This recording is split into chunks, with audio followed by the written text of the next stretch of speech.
Okay, well, it's 9:15, so we may as well go ahead and get started.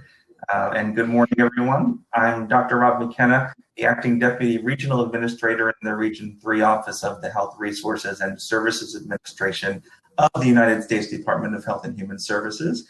And on behalf of the department, I'd like to thank you for your interest in this topic and your continued work in addressing our country's opioid epidemic. I'm excited to welcome you to this session, Remote Overdose Prevention, in which we're about to have some provocative conversation about that.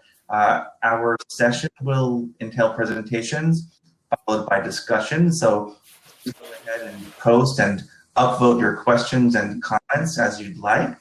And leading us in our discussion and sharing some of their expertise and experience with us is this session's faculty. We're really fortunate to have them. They have lots of expertise, some of which you can read more fully about in their bios, should you like to do that. It is my honor to introduce them, and they would be Susie Mullins, the Program Coordinator of West Virginia Collegiate Recovery Network. Ms. Mullins has almost 30 years experience in the behavioral health field, and she is a licensed psychologist and a licensed professional counselor and a certified advanced alcohol and drug counselor and a master addiction counselor and supervisor and much more. And Dr. Lindsay Acree, assistant professor at University of Charleston School of Pharmacy. Dr. Acree has a slew of experience providing pharmacological care and serves as project director on a number of grants that are designed to increase access to and use of Narcan. Again, we're fortunate to have you. Thank you for being here today. So everyone, if you haven't already seen, there are 2 poll questions sitting in the Event Mobi app that we'd like to begin our session with. So if you haven't already responded to them, would you please, and we'll take a look briefly at those responses. Charles, if you want to pull up the responses for the first poll, we can take a look at that. And that question would be, how familiar are you with Naloxone or Narcan? So most people, 92%, are saying that they know the basics. And we have one person who's an expert. Fantastic. Let's please move on to the next poll. Question 2, do you currently carry Naloxone or Narcan? Most people don't, a few people do. Looks like there's some room for learning, which is what we're here to do. So that said, Charles, would you please pull up the slides, and Susie, you can go ahead and get started. So I'm Susie Mullins, and I am the program coordinator for the West Virginia Collegiate Recovery Network, and very glad to be with everybody this morning. Thanks for joining us. And it's a privilege to be here with Dr. Acree. What we have done and what I'm about to share with you from the Collegiate Recovery Network standpoint really would not be possible without Dr. Acree's help. So I just always like to give her some extra thanks when we have the opportunity, because there's a tremendous amount of work that happens behind the scenes to make all of these things happen. So thank you. Thank you, Susie. And I'm happy to be here as well. Thank you all for having both of us. And I'm excited that you guys are going to get to learn about some Naloxone and learn about what Susie has done with the Collegiate Recovery Network. We can go on to the next one. So just a little bit about our project. We are housed with Marshall University Research Corporation, and within MERC, as we refer to it, is a project called the Alliance for the Economic Development of Southern West Virginia. And this alliance is formed of 10 schools in the southern part of the state.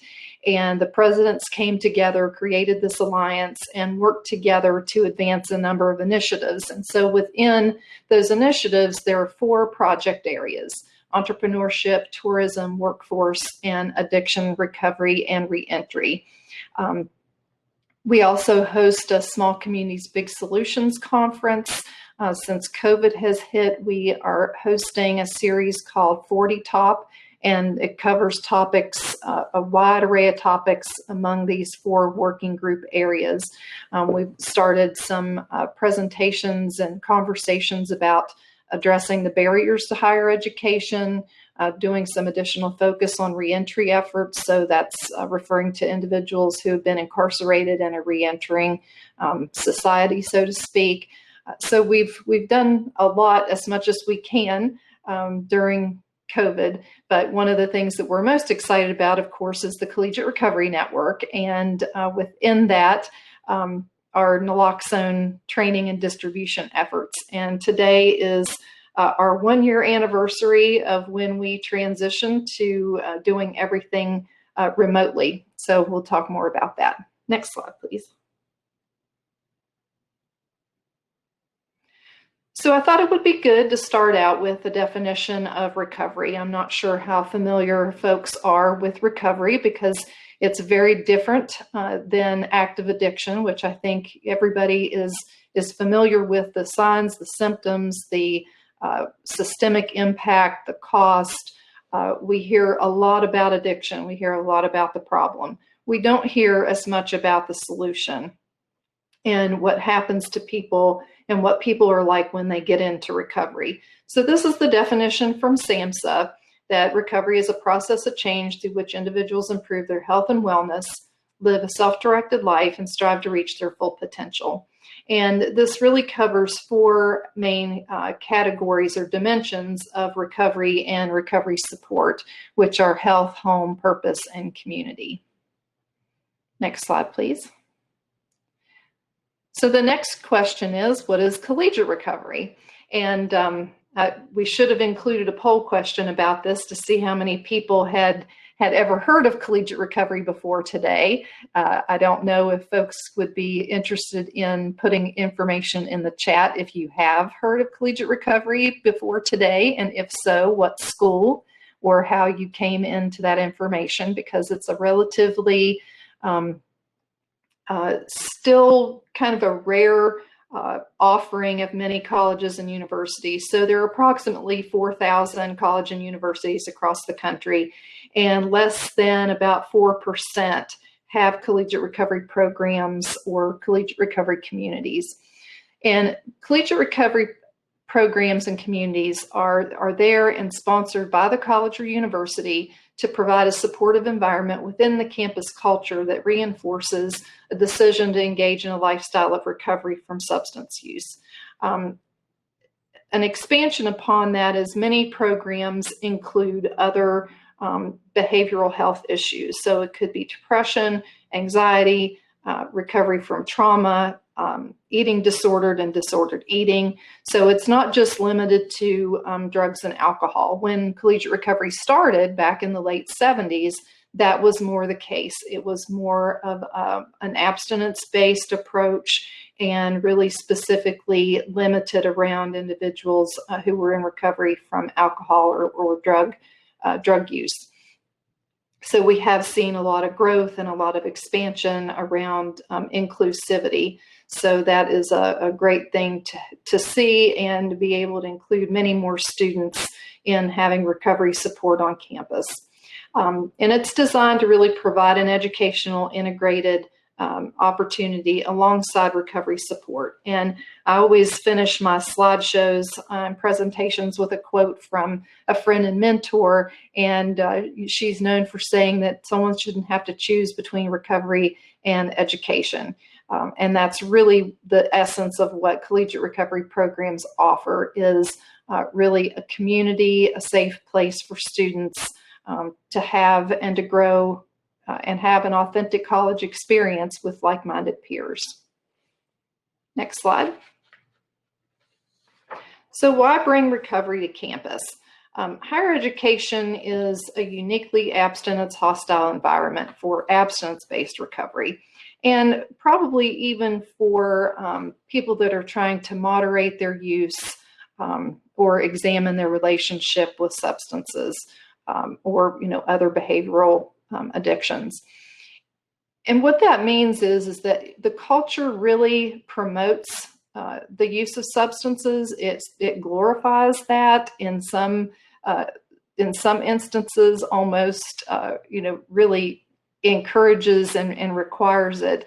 And of course, our media culture for years, going back to, Animal House, it has promoted that that's kind of what college is for, is a time to go wild and all that. But we really don't think about our students that are in recovery. And the vast majority of college students don't misuse substances. So, we also promote kind of a skewed view. The recovering population is often an underserved population on campus, and a lot of times an invisible population. And what we know from students who are in collegiate recovery programs and have a point of reference from being on campus before there was a collegiate recovery program is that they just don't feel that comfortable on campus. And that varies from campus to campus depending on the culture. But a lot of times they are triggered and don't necessarily feel welcome being individuals in recovery. So a lot of times students in recovery will come to campus, go to their classes, and leave campus. So they don't really get the opportunity to have that full college experience the way most other students do. Our recovery on campus also meets educational, social support, structural support needs specific to the recovering population. And it's a very peer-based community, so providing peer support, so other people who have lived experience in recovery are really the prime group. Although a lot of schools and many, all of ours, I think in West Virginia, encourage allies to participate. And allies are, individuals who might not have a substance use disorder themselves, but they want to support other people who do and who are in recovery. And then finally, it's the right thing to do around equity and inclusion. And hopefully, if those of you that are attending today that are part of a campus community see more of a focus on equity and inclusion. And, if this is something that you're interested in, of course, we'll provide our contact information and we can get you connected with people that are in your states. And we have a session a little bit later this morning about collegiate recovery. So if you're interested, you can learn more here in just a little bit about collegiate recovery. Next slide. So briefly, the development of collegiate recovery in West Virginia, WVU formed an advisory group of students, staff, faculty, alumni, community members, parents, and providers in 2013. And that group visited some other campuses and spent some time planning, which is very important. In 2015, WVU launched the official first program in West Virginia with 2 part-time positions. And I had the great privilege to serve with Dr. Kathy Ura, who was the director, and I was the recovery specialist.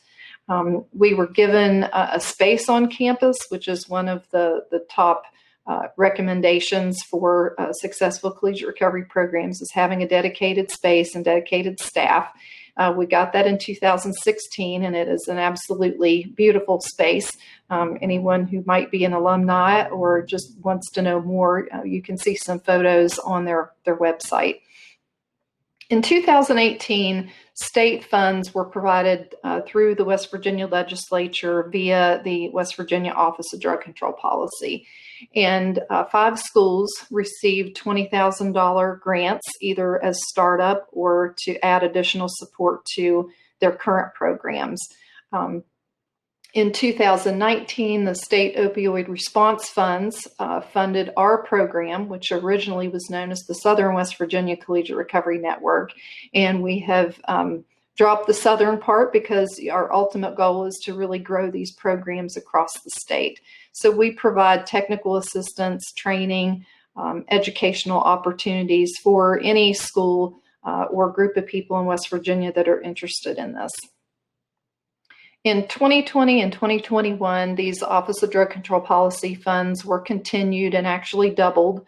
And then they offered 3 additional grants. So we now only have 7 of the 8 of those funding slots were filled. We didn't have a third application. So we have great support both from federal funds and state funds for collegiate recovery across the state. Next slide. Within the Alliance, these are 10 schools, and the schools in teal are the schools that we currently work with in terms of providing peer support positions for those campuses. And I'll talk a little bit more about that. Next slide. I know that this print on this is very, very small, but just a little bit more information, some information about our vision and mission, and then a map where you can see the various campuses that we work with. Next slide. So, of course, a year ago, everything in our world changed, and college campuses closed down for the most part. Or had very severe restrictions in terms of socializing. And that's one of the things about recovery is that that community really needs to exist to break the isolation that happens a lot of times, especially when people have, gotten to the depths of their addiction. And we know that the community is what helps support recovery. So it was really challenging to try to be creating these programs on our campuses to have the campuses then close down. So we started March 10th planning our transition to virtual support, and all of our staff are peer support specialists. So these are individuals who may or may not have a college background. They may or may not have had any experience with Zoom, because a lot of folks who weren't in the virtual space before March last year probably didn't know much about Zoom or digital options for telehealth or recovery support. There were some things out there, of course, but they weren't necessarily mainstream the way they are now.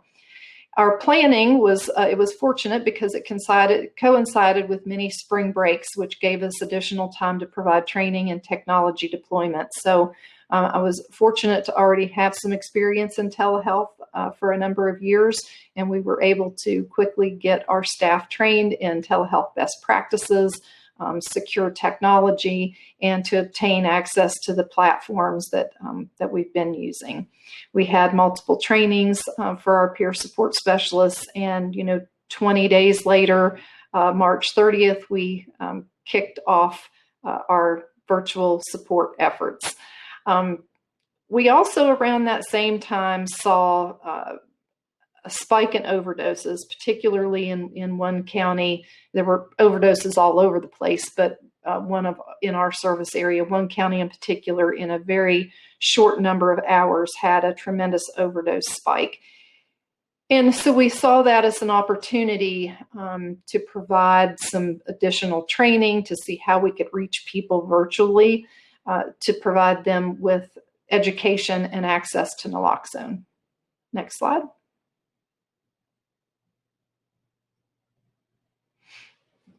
So a couple of articles that came out really close to this time last year. This one is specific to the Wyoming County, which you can see on the map in red, very in the deep part of the southern part of our state. So in less than 36 hours between March 23rd and 24th, there were 9 overdose calls. And, this came from a very rural, remote part of our state. And in the same week, those calls jumped from 9 to 14. Next slide. In May 2020, paramedics across the state responded to 923 calls about suspected overdoses, which was a nearly 50% increase from the previous May, and 200 calls more than any month over the past 2 years. Emergency room visits for potential overdoses statewide increased, and that was the largest number over the last 2 years. So, we saw a very substantial increase in a state that was, already very hard hit with the opioid epidemic and overdoses and deaths. Next slide.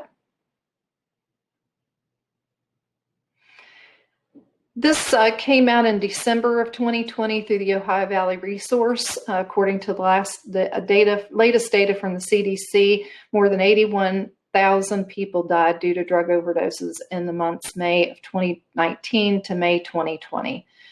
So again, this just demonstrates, and specifically in the Ohio Valley, West Virginia, and Kentucky, that there was a 22% jump in deaths compared to the same time the previous year. So again, just seeing the need and trying to figure out, is there a virtual solution for us to try to reach individuals and their families? Next slide. So like any successful collaboration, we reached out to a number of folks to see, what can we do for them? How can we be of service? How can we fill a void? Working on past successes, of course, the state already had a training curriculum developed. There were a supply of Naloxone that could be tapped into. And so we really looked at, what are our strengths? What can we do and do well? And, how can we develop that to be very aspirational in what we were seeking to do? Next slide. So we worked with Southern Highlands Community Mental Health Center and utilized our peer support specialists and the quick response teams and their IT department. So the peer support specialists were trained through a Train the Trainer with Dr. Akery. The quick response teams, if folks are familiar with those are teams of people that go out post-overdose to try to engage the individual who has recently overdosed into recovery support services and access to treatment. Teams are made up of different conglomerations depending on where they are. Some include clergy, some include, all pretty much include a peer support specialist, some include other people from the community, could be law enforcement, fire departments, so it just varies. We engaged the IT department because we needed a way to have people register for the training because there's certain data points that need to be collected and to do an evaluation. So they quickly utilized a number of tools on their end so that we could just do everything remotely. There was no exchange of paperwork, which made reporting that information then back to Dr. Akery very smooth. Dr. Akery, do you want to talk about the University of Charleston in this piece? Sure. So as Ms. Mullins mentioned, so we provided the training, like the Train the Trainer training for individuals that were going to distribute naloxone into the community. So not only did we work with Southern Highlands, but we worked with a lot of entities throughout this process. So CSUs, or those crisis stabilization units, sometimes known as like detox centers. We worked with medication assisted treatment programs, so like Suboxone programs, or programs that were dispensing methadone. We also worked with a lot of different entities, hospitals. We're working with other physicians, health departments, harm reduction programs. So really just trying to get naloxone out into those groups that were high risk and making sure that they had enough trainers, because we didn't want them to have naloxone but not be able to get it out there. So really just trying to work to make sure everybody had that training, which to me, I'm more of a go out and train people kind of person, not a sit in front of a computer and train people kind of person. So that was definitely a switch, trying to go from driving all over the place and training people to more of a virtual training method, but it works. And we did kind of switch to that. And so we're able to reach more people that way. It's amazing what happens when you don't have to drive a couple hours to reach a group of people. So I can schedule multiple trainings in a day and really get people trained, which is great. And then access to naloxone. So the University of Charleston has several grants. We were able to kind of tap into this to meet this really emergent need. I mean, there were days that I would have people reach out and say, we need 500 kits today. What can we do? And so really trying to make that happen and really get it out there as quick as possible to save lives, because people were overdosing. As Ms. Mullins mentioned, it was just like we were seeing huge spikes in overdoses. So we really wanted to get it out there as soon as possible. And then for the data collection piece, we do collect data for the purpose of these grants. So there's certain things that we need to collect. And really the purpose of collecting that information is really to see who are we missing. So when you think about different ethnic groups or different areas of the population, because we even look at, is this person someone that's at risk? Is this a friend or a family member? Is this a first responder? And so on and so forth. When we do the trainings and when we do dispensing or distribution, we look at all of those things and we collect that data. And so if we're missing a huge group of individuals, then we know that we need to change. We need to do something so that we're reaching everyone, because that's the whole purpose. We want to save as many lives as possible. Next slide, please.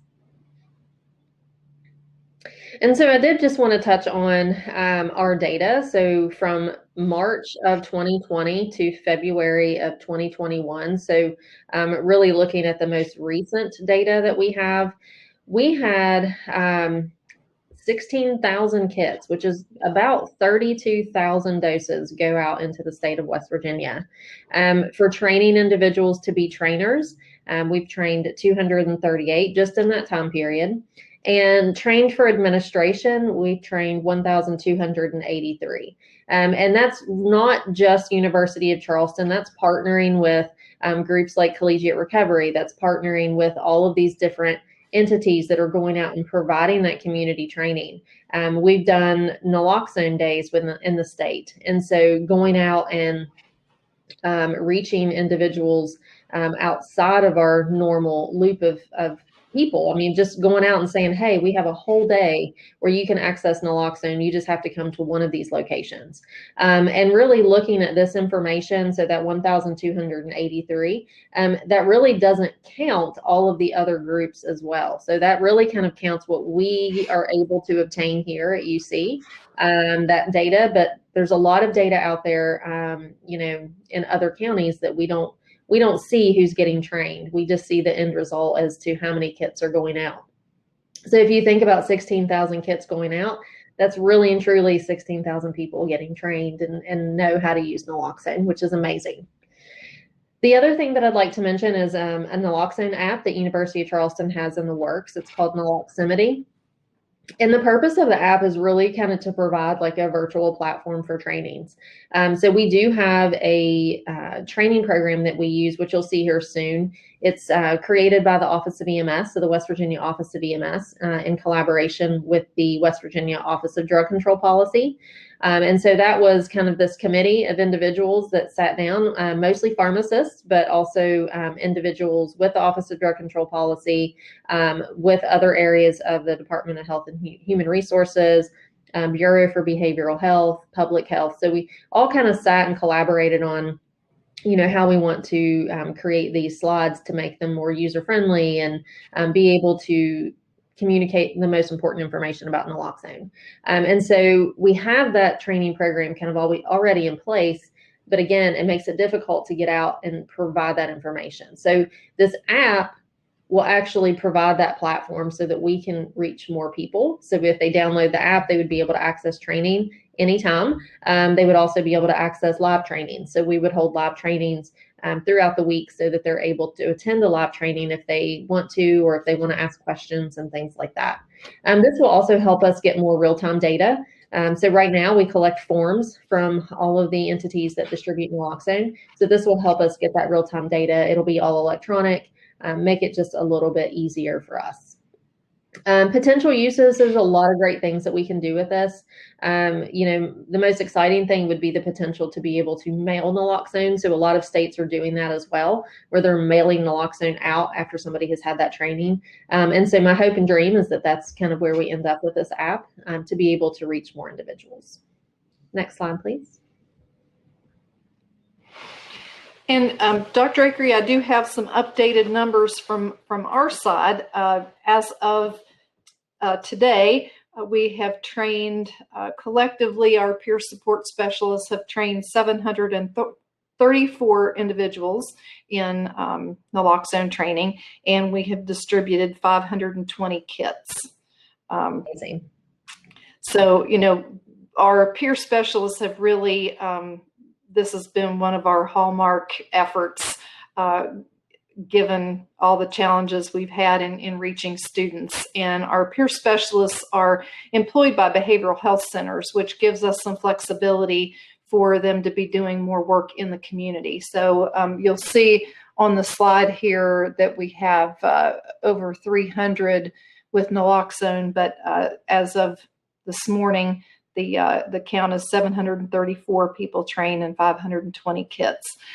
You also see 258 trained to be recovery allies, and we're up to 537 now. So some updated numbers from when we put this out. And the other thing that I'd like to point out, and I'm not sure if there are any presentations this year or if there have been presentations in the past, I'm pretty sure there have been, but in your lower right-hand corner of the slide, this is a graphic from the Connections app. The Connections app originally was a chess through the University of Wisconsin, and I had the privilege of being the grant project coordinator in West Virginia when we had a SAMHSA technology assisted care grant back in 2013, 2014, and we deployed kind of the beta research version of the app. With over 300 people across West Virginia, across 14 or 15 different organizations and agencies. As frequently happens after grant funding goes away, some things aren't sustained. Recovery apps were much lesser known even 6 years ago than what are known today. So West Virginia, through the Office of Drug Control Policy, brought this app back, and it's available free to anybody in West Virginia. There are a number of providers that are using it, so individuals can sign up through their providers. But there's also a public-facing option for individuals that are not connected with a provider. And it's just a tremendous opportunity, again, to have that community via technology. And they have multiple peer support specialists who monitor the chat, different chat threads, and it's just a very robust tool. So if folks aren't familiar with the Connections app, I would strongly encourage you to check that out. It's by Chess Mobile Health. I don't have any disclosures to make. I'm not employed by them. I don't have any stock in their company, but have seen the benefits for individuals in recovery. So I would strongly suggest that. Next slide, please. So this is a graphic, and it has a tie-in to collegiate recovery because two of the individuals who created this graphic, called Recovery Dialects, are graduates of collegiate recovery programs. Both of them were in collegiate recovery programs in Texas and have gone on. One just got his PhD, the other is in the process of a PhD. So they created this graphic to really help in terms of language, which helps in terms of stigma, because we know that there's still a tremendous amount of stigma that we have to battle. You know, we hear in the news and people talk all the time about, battling addiction. I don't think we need to battle addiction. I think we need to battle stigma and support people in recovery. And if we battle the stigma, I think that we could really make a lot of progress in terms of people being less self-stigmatizing and more likely to reach out and get treatment. So what they did was they created a nice diagram here with various categories and language. So you might hear people refer to themselves as an addict. Well, in a mutual aid meeting, such as a 12-step meeting, that's part of the culture. That's the language of that particular group. Using the word addict out in, general population, a person who's not familiar with recovery might not understand that if a person refers to themselves as an addict, that doesn't necessarily mean that they're actively using. It could mean, that they're identifying as that way as part of their recovery. So it's broken down into various settings and, which language is best to use in which setting. So I always like to include this because it's a great visual. It's very easy to understand and very user-friendly. So this is something that I would encourage everyone to go back and take a look at and, do some reflection about your own language, and then how can you support less stigmatizing language. Next slide, please. We also hear that recovery is possible, and it absolutely is possible. We know that there are over 25 million people in the country that are in recovery, but I like the phrase that recovery is probable given the proper level of treatment and support. I think that definitely sends a bigger message of hope and puts some action items behind what needs to happen to make recovery not only possible, but probable. Next slide, please. And again, like I said, I always include the quote from Patrice Salmeri, who was previously with Augsburg University, that no one should have to choose between recovery and a college education. And, I think sometimes people see collegiate recovery or look at college students as, it's not necessary. But we know the tie-in with people's success rates and, building recovery capital includes higher education. Generally, higher education and or training results in, better earning potential. And some of those things are definitely protective factors. So it's not a frivolous type of program. It's something that, we really believe everyone should have access to as they're pursuing higher education. So thank you for the opportunity to talk about this, and I'll turn it over to Dr. Akery. Thank you, Ms. Mullins. So if we can go to the next slide, what we're going to do now is kind of shift over into the naloxone training itself. So this is the naloxone training that I mentioned earlier that was created by the Office of EMS and the Office of Drug Control Policy. So this is what we use in West Virginia. Every state is going to have a different program, but the information should be very, very similar, if not almost the same.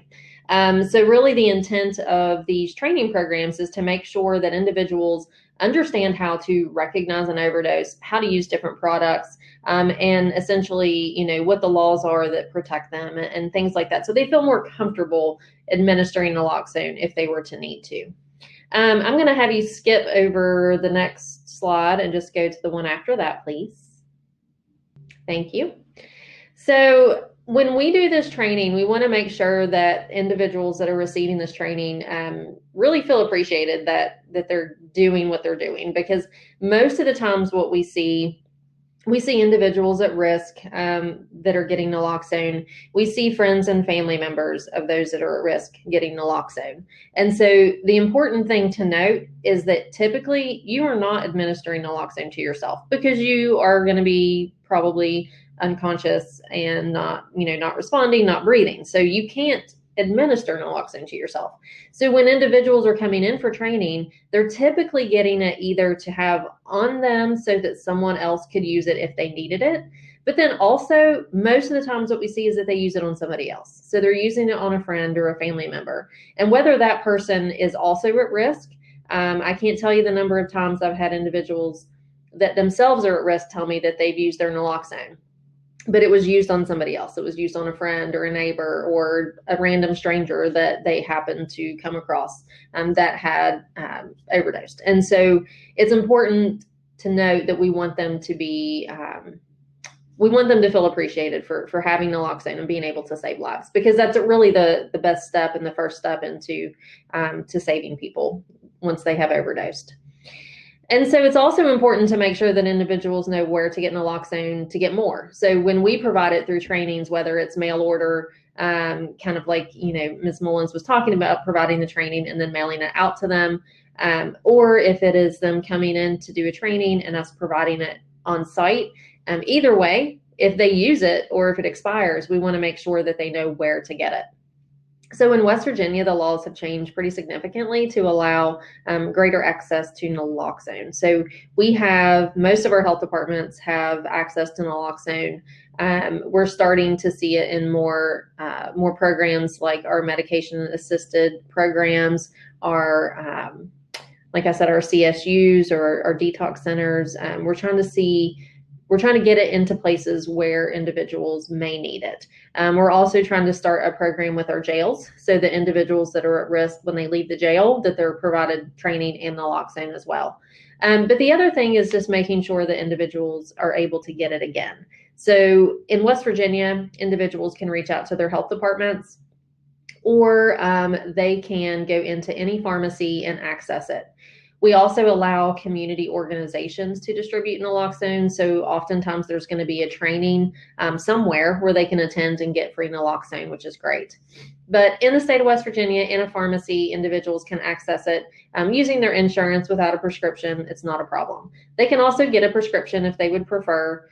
So a doctor can write a prescription for that person or a friend or a family member of that person. So they would write it for that individual, but with the intent that it may be used on a friend or family member.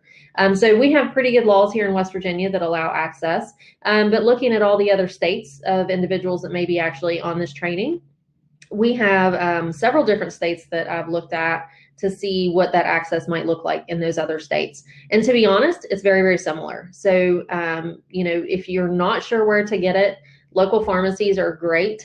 Most of the states allow for pharmacies to dispense without a prescription. Most of your states probably have access through health departments. And if they don't, they probably know where to access it. DC is actually kind of the unique one that I found.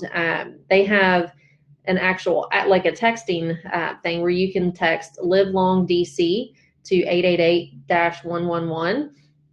And that will give you information on where to access naloxone kits. So I thought that was pretty interesting. But like I said, consistently through the other states of individuals that may be on this call, if you're not sure where to go to your local pharmacy because they should have access to it there. And then storage. So one of the things that's really important about naloxone is to store it appropriately. And when I say appropriately, I mean someplace where you can find it. So overdoses can happen. And when it does, or if it does, you need to be able to find it quickly to be able to save that life. So it's important if someone is carrying it with them, if that person is at risk, that their friends and family members know where they keep it. So if they're keeping it in a backpack, for example, knowing which pocket it's in or where in that backpack it's kept is extremely helpful in the event of an overdose so they can get it quick and use it. The same thing with like in a home or in an office building. So it needs to be kept with like a first aid kit or someplace where everyone knows where to get it. I have concerns when people tell me it's locked up. Somebody steals your naloxone, you know what? They probably needed it. And I'll give you more. That's what I tell them. So I do have concerns when people lock it up just because then you have to find the person with the key. If not everybody has a key, and that's time. Time is brain. Okay, so we want to try to save lives as quickly as possible. Next slide, please. So what is an opioid? I think most individuals know what opioids are, but the way I like to kind of explain it is basically these are pain medicines, painkillers, and they are painkillers that are stronger. So that's not your run-of-the-mill Tylenol, ibuprofen, things like that. These are much, much stronger. And important about these drugs is that they can be very, very addictive, which we all know. The other thing about all of them, whether it is heroin or a prescription oxycodone, doesn't matter. They all bind the same place in the brain, and that's called an opioid receptor. So they're all going to bind those opioid receptors, which is what causes individuals to have that rush of dopamine, but also that's what slows down their breathing. Okay, and that's the part we worry about with opioids. And the reason I mention these opioid receptors is because that's the same place that naloxone works. And that's why naloxone works. And that's why it works for all of them. So it's going to work whether it's an illegal drug that somebody bought on the street or it's that prescription medication that somebody took too much of. So we know that it works. We know naloxone works. Some of the more potent drugs kind of hold a little tighter into the brain. And so it may take more naloxone, but it still works. So naloxone is effective for all opioids, which is great. So there's really two things that we look for when we're trying to recognize an opioid overdose. So the first thing is that they are not responding to you. So if you tap them, you shake them, you can even take your knuckle, run it along their breastbone. And when I do this training, I always make people do it because it's a little painful. And so that right there will wake somebody up if they're sleeping, okay? So if you do that sternal rub, that's kind of the last thing that we do to check for responsiveness. So if they're not responding to anything else, try the sternal rub. If that doesn't work, then we know they're unresponsive, Okay. Now, the one thing I always caution people on is don't do the sternal rub repeatedly after you've administered naloxone or after you start rescue breathing, because you don't want to be causing them pain when they come out of that overdose. And then really the second thing that we look for is that they're not breathing or not breathing well. So a good rule of thumb is if they have not taken a breath in 10 seconds, they're in big trouble, okay? So that is kind of one indication. Oftentimes in an opioid overdose, the breathing just slows down significantly. It may not completely stop. Sometimes it does. So sometimes their breathing completely stops, and obviously if they're not breathing, they're in trouble. The other thing that you may notice is almost like a gurgling sound. So it's kind of like a rattling or a gurgling sound in the back of the throat, almost sounds like snoring. And that actually is an indication they're not getting enough oxygen as well. With all of these, whether they're breathing a little bit or not breathing at all, they're going to start to turn blue. So blue lips and blue fingertips are the first place that you notice. But if you think about our culture right now, we're all wearing masks, right? So you may have to pull down the mask to see their lips, but you need to look at their lips and you need to look at the tips of their fingers. And if they're starting to turn blue, that means they're not getting oxygen. The other thing that may happen is that they may start to see like a grayish tint to their face. So grayish bluish tint to the face or the skin, and that tends to happen as well. But usually the first places you'll notice it are the lips and the fingertips. Okay, next slide, please. So this is just a list of different opioids, and the ones that I typically like to point out are things like fentanyl and carfentanil. And so fentanyl is something that is concerning for lots of reasons. So it is a prescription product, but we also see this made clandestinely and mixed into many, many different drugs. Heroin now is pretty much always, it's a safe bet that there's going to be at least some fentanyl in it. And the reason that that's a problem is that fentanyl is stronger than heroin. So instead of something getting mixed into heroin that makes it less strong, now fentanyl is getting mixed in, which is about 50 times stronger than heroin. So it makes that heroin more potent. And from batch to batch, that individual never knows what they're going to get. So maybe it has 1% of fentanyl and the rest heroin the first time they get it. And then the next time they get it, it's 50% fentanyl. So that 50% just made that so much more potent that that person can overdose. So we see a lot of that. We see a lot of products that are laced with fentanyl, whether it's a little bit or a lot. It's almost always there in heroin. Now, if you think about other drugs that we see, so in West Virginia and a lot of other states as well, methamphetamine is definitely very prominent. But one of the things that we're seeing now is that the methamphetamine is also laced with fentanyl.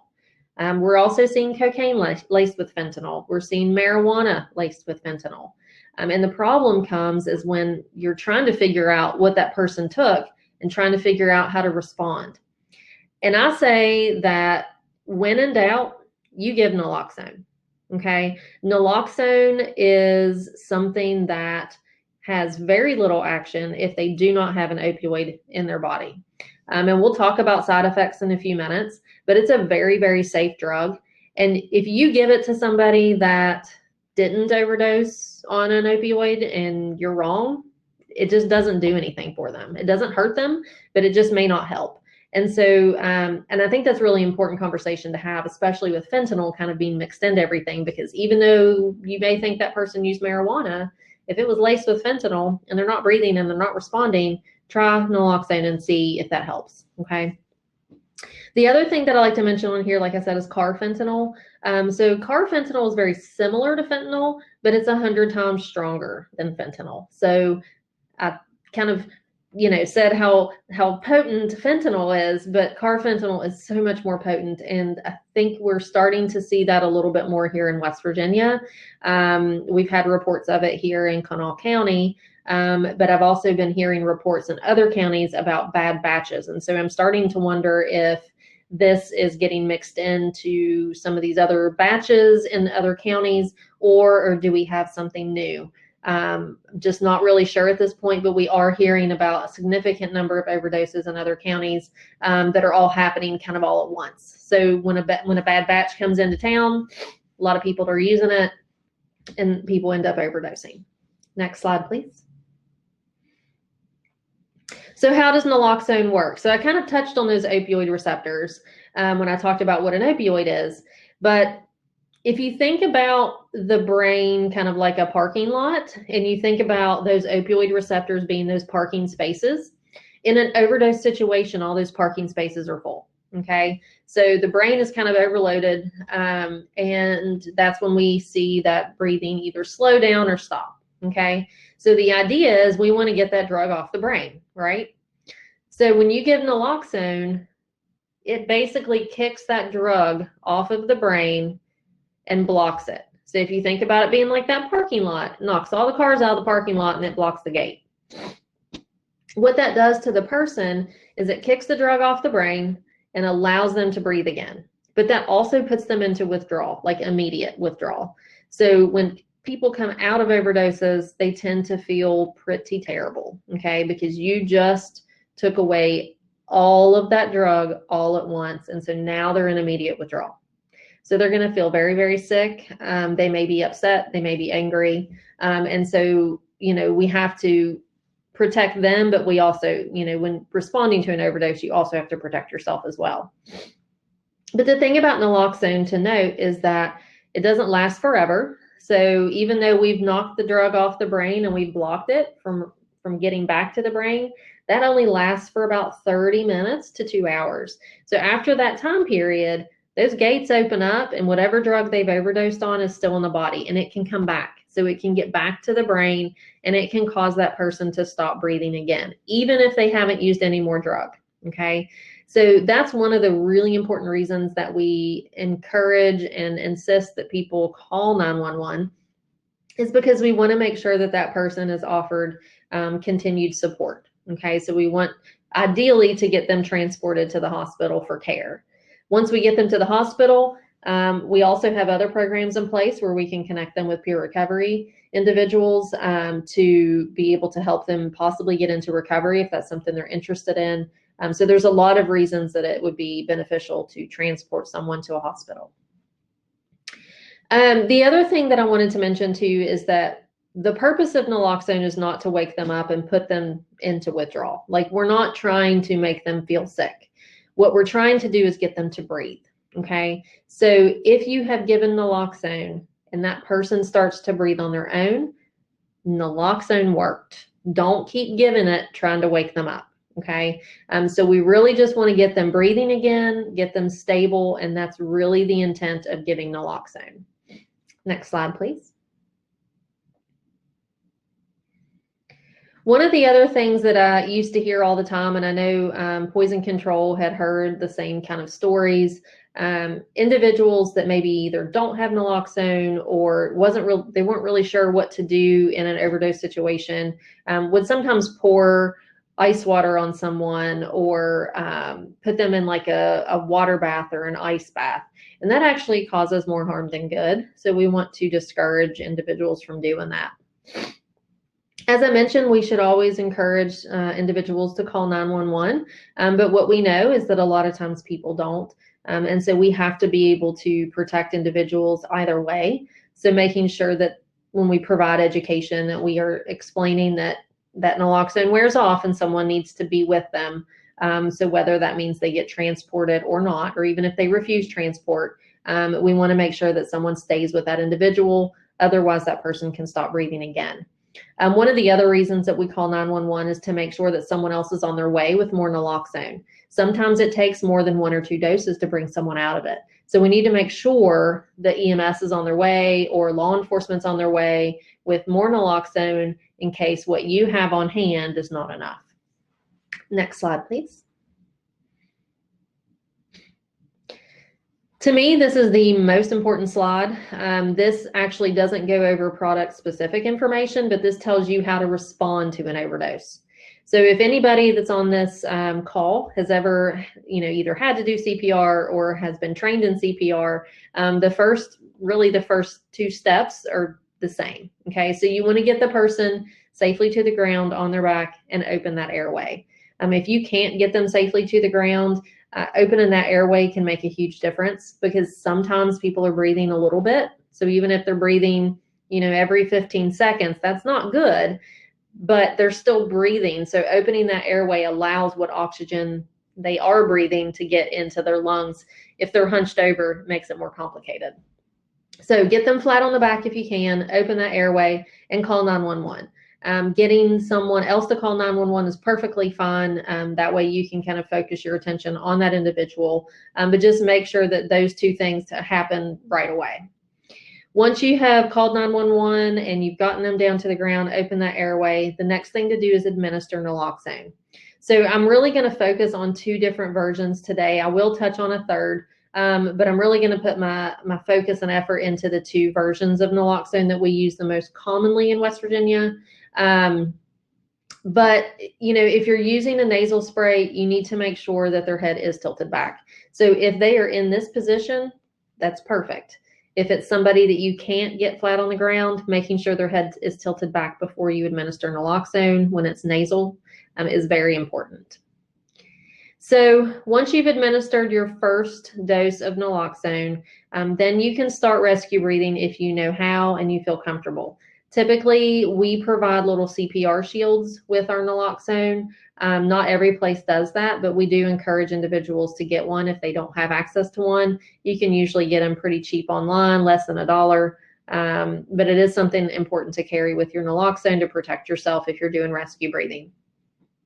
But you would want to do rescue breathing at least for 3 minutes. If they're not breathing on their own in 3 minutes, then you need to do another dose of naloxone. And basically repeating that cycle, either until EMS gets there or until that person starts to breathe on their own. But as soon as that person starts to breathe or move or wake up, you need to put them in the recovery position, which is on their side with their knee up. And typically you want to have like their one arm up and one hand kind of under their face. And it really just keeps them from rolling over. And we don't want them laying flat on their back either, because then they can aspirate into their lungs and damage their lungs. So we want to protect them the best that we can. But the other part that you do once you put them on their side is you back away, okay? So like I said, sometimes individuals can be kind of aggressive when they come out of an overdose, and it's not always, but it is something to be aware of. It's kind of like waking somebody up in the middle of a nightmare and they're scared. So they don't know who you are, they don't know what you're doing, and the automatic response that humans have is to protect me, right? And so that's what they're doing. They're trying to protect themselves. So they come out and they think you may be trying to hurt them, and sometimes people can be aggressive. Usually that is very short-lived. So it usually happens for a minute or 2, and then they tend to calm down. But the best thing to do is put them on their side and back away. So you protect yourself, you protect them, everybody's happy. Okay.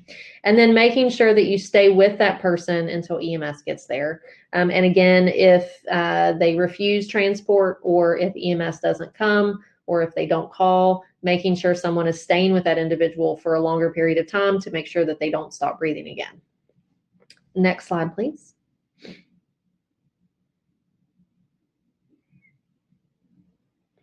So naloxone only works if they've overdosed on an opioid. So if they've overdosed on another drug like methamphetamine or alcohol or cocaine or whatever it may be, bath salts, this is just not going to do anything, okay? Again, it doesn't hurt them, but it just doesn't help them. So when in doubt, give naloxone, because, I would rather be wrong and give naloxone and it not work than to be wrong and not give it and then that person not make it. So I would rather be wrong on the other end where it doesn't hurt them, and at least try to save them. Next slide, please. So side effects of naloxone. So if I give myself naloxone right now, I'm not going to have any effects.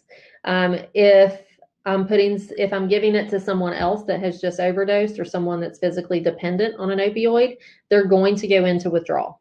Okay. So if someone goes into withdrawal, they do have some effects. So runny nose, they're going to be sweating, they're going to have shaking, high blood pressure, heart rate goes up, rapid return of pain. All of those things happen because you just put that person into withdrawal.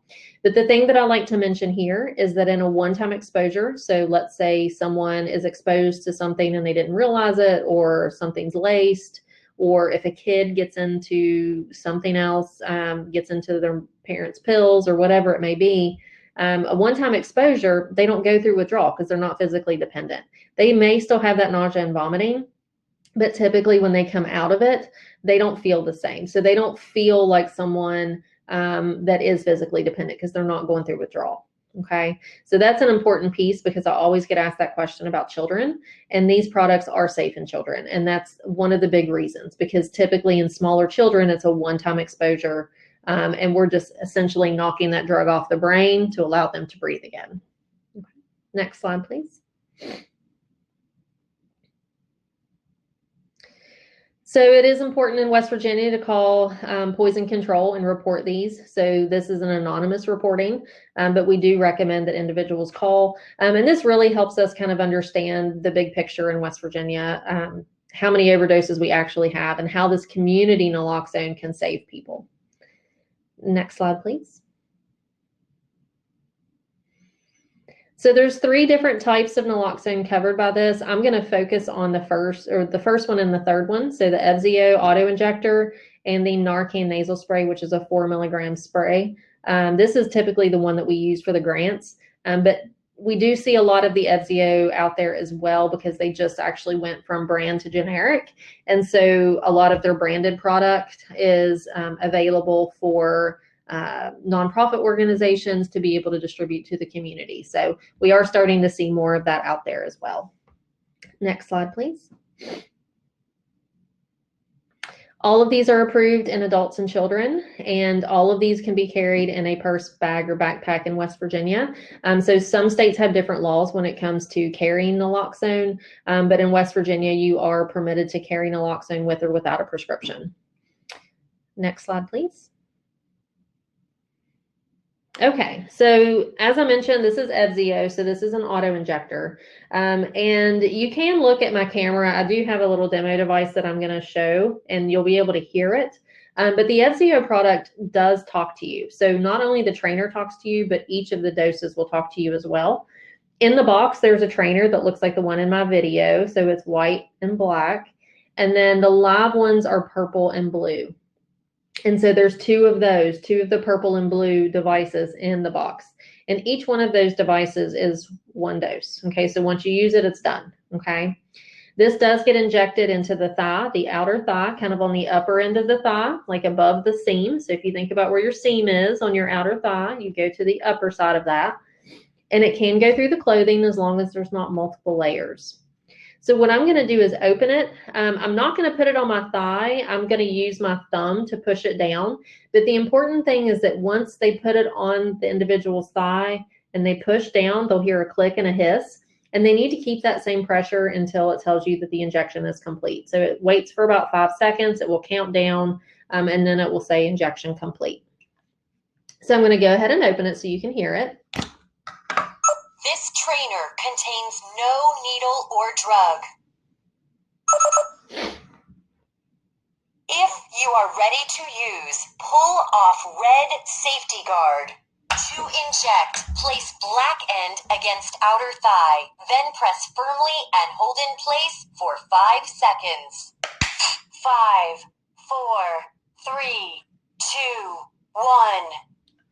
Injection complete. And that's it. So once you're done with the device, once you have used a live dose, you don't put the red piece back on like I did. That's just because it's a trainer. But you just slide it back in this hard outer case.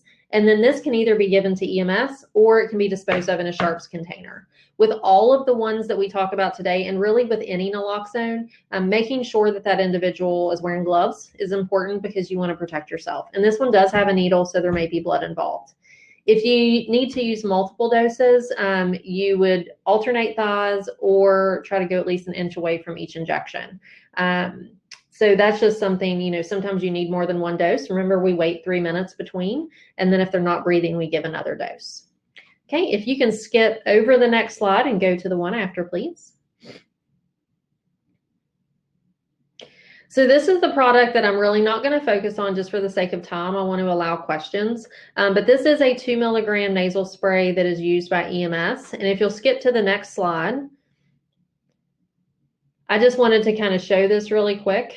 So we do have 3 pieces. So this one does have to be put together. So you have your applicator, which is in step 1. So both ends of that applicator are removed. The medication vial, which is in step 2. And so there's a cap on that is removed. And that open end where you took the cap off of that medication vial goes into the back end of that applicator where that flat yellow piece was that they removed. And so you put those 2 ends together and you put them together gently, and then you twist until you feel resistance. And then the last step is putting the atomizer on the other end, which is in step 3, and it just twists on the other end. Once it's all put together, that person's head needs to be tilted back. And this one has a significant amount of liquid in it. So it has 2 milliliters of liquid. So they're going to spray half in each nostril. And anytime you're using a nasal spray for naloxone administration, once you put it in the nostril, it's important to turn it slightly towards the ear. That helps get it back into that sinus cavity. And you would do the same with this one. Since you split the dose in this one, half in each nostril, that helps a little bit with absorption, but it's still a lot of liquid. So the absorption on this one's only about 25 to 30%, but very, very effective. Okay, if we can skip over the next slide as well. So this is the Narcan nasal spray. So this is the one that we use with the grants. This one isn't as fancy as the first one. It doesn't talk to you, but it's still super easy to use. So this one comes also in a 2-pack. So you get 2 live doses within this pack. And you can see on the screen, it comes in like a little foil covered pack. So you want to pull that open, pull out the device, which if you look in my camera, you can see that there. Once you pull out the device, it's ready to go. So don't do anything to it. Don't prime it. Don't try to spray it and make sure it works, because if you do that, you just wasted your dose. So first thing you're going to do once you get it out is you're going to put 2 fingers on top. Have your thumb ready to push that plunger on the bottom, but don't put it on the plunger until it's in the nose, because you don't want to accidentally spray it. So with that person's head tilted back, you insert this device all the way until their nose is touching the top of your fingers. So you put it into that nostril and turn it slightly towards the ear and push that plunger. And that's 1 dose. So it's very, very simple. Okay. This one only has 0.1 milliliters of liquid. So better absorption. It is a 4 milligram dose, which is the highest one that we talked about, but there's about a 50% absorption. So it's pretty equivalent to the injectable. Okay. If we can skip over the next slide as well.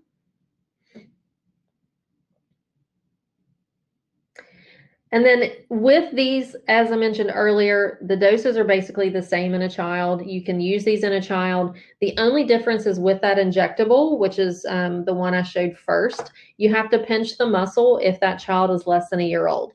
That's the only difference when administering to a child. And then if we can skip actually to this, okay, sorry, yeah, I apologize. I was thinking there was another one in between. So this is just really the importance of calling 911 and legal protections in West Virginia. So if you administer naloxone in good faith to save a life and you call 911, you are covered by the law. So even if you administer it and you're wrong and you think it's an overdose and you call 911, you are still covered by the law.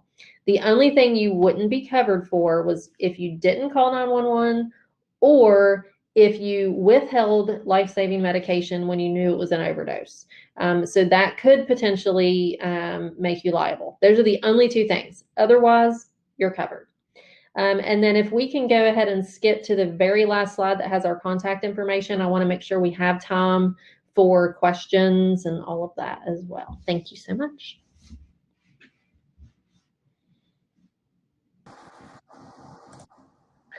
Fantastic. Thank you so much, Dr. Acree. I'm sorry I mispronounced your name earlier. Oh, that's okay. We do have 5 minutes remaining for questions and answers, and it looks like some have already begun being submitted in the Q&A. Folks, if you click on the Q&A on the top right of your screen, you can submit your questions there if you have any. And it looks like, Susie, you've already addressed the first question, which is where can I access the recovery dialects form? You've provided a link for us in the chat box. Is that what that is? Good. Okay. So next question. We are aware that West Virginia is experiencing another HIV outbreak related to IV drug use. Do you see opportunities to connect or expand the telehealth work you've described to HIV, or not said here, but maybe even other infectious disease? Do you want to touch on that? We don't really work specifically with HIV outbreaks. So, I mean, I think that there's definitely opportunities to see how telehealth could be used with HIV. Dr. Aker, are you familiar? Is Dr. Teague or any of the other folks that do more work in the HIV and hepatitis area, are they doing much in telehealth? I'm not sure if they are currently doing much in telehealth, but I think that is a great opportunity to be able to reach individuals. I know there for a time period where we were kind of shut down that we really didn't do a whole lot of testing as a whole when it comes to HIV and hepatitis testing. And so when individuals were back out there, back out in the community and testing people, that's where we kind of discovered a lot of these cases. And so I do feel like, being able to reach those individuals at kind of a lower risk situation by doing telehealth is definitely important. Also with PrEP, so prevention of HIV, I think can also be done, especially with telehealth and additional testing and things like that. So I think there's definitely a lot of opportunity. Thank you. Next question, is the training able to be provided by distance just as effectively as in person? And if not, what is lost in distance-based? So I'll kind of touch on that, and then if you would like to kind of add to it as well. But I feel like the training itself can definitely be done, virtually or from a distance. And I think the biggest concern is that usually, I have these devices that they can come play with after the fact, and that would be really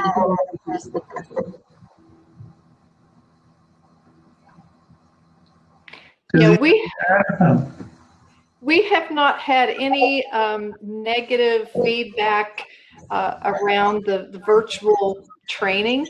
I think the fact that it is so easy and that there's no travel involved through the time that we have been in this pandemic, being able to just simply get onto a link makes it very accessible. In rural parts of West Virginia, travel is difficult even in non-pandemic times. So I think having this as an option and keeping it as an option, and I can't wait for the app to come out. I think that's just going to be spectacular. I do not see any other questions in the Q&A box, but I did see a question from Lisa Davis, Dr. Akery, as you were presenting. What about the situation when EMS is not able to come?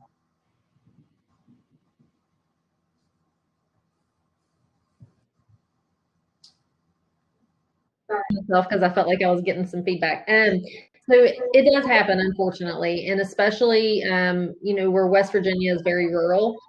We do have areas of West Virginia that are not accessible, or it's going to take some time. So it may take them 45 minutes to get to home. So it is really important that individuals have naloxone on hand, and more naloxone maybe than normal. So that would be an individual that I would be more inclined to give more than one pet to, so that they have an extra just in case. Okay, that perfect timing. That brings us to the close of our session. It is 10:30. Thank you again, faculty, for sharing your expertise with us, and thank you all for joining. Please don't forget to provide session feedback in the Event Mobi app, and maybe we'll see each other at one of the next sessions, which would be the virtual exhibit right now, or in 10 minutes, the virtual Zumba. So have a great remainder of your day, everyone. Thank you again.